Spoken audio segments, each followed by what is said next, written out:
Whenever we look at a photographic image, we engage in a series of complex readings which relate as much to the expectations and assumptions that we bring to the image as to the photographic subject itself. Indeed, rather than the notion of looking, which suggests a passive act of recognition, we need to insist that we read a photograph, not as an image, but as a text.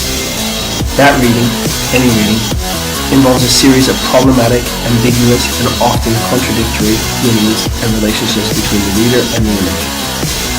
The photograph achieves meaning through what has been called a photographic discourse, a language of code which involves its own grammar and syntax.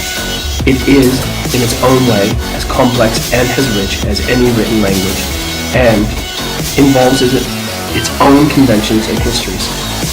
As Victor Bergen insists, the intelligibility of the photograph is no simple thing. Photographs are text inscribed in terms of what we may call photographic discourse. But this discourse, like any other, engages discourses beyond itself.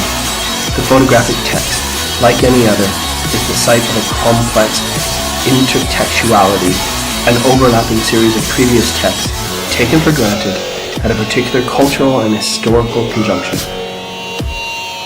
This is a central statement as to how we read the photograph, as a text, and underlines the problematic nature of the photographic image as a both arbiter of meaning and trace of the real.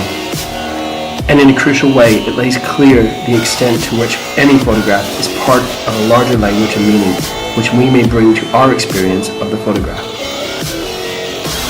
The photograph both mirrors and creates a discourse with the world, and is never, despite its often passive way with things, a neutral representation.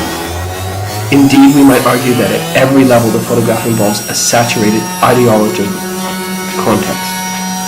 Full of meanings, it is a dense text in which is written the terms of reference by which an ideology both constructs meaning and reflects the meaning as a stamp of power and authority.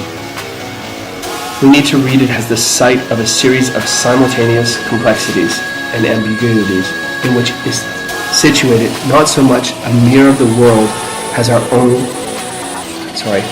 way with that world. The photographic image contains a photographic message as part of a practice of signification, which reflects the codes, values, and beliefs of the culture as a whole. Its literalness, as such, reflects the representation of our way with the world, the site of a series of other codes and texts, of values and hierarchies which engage other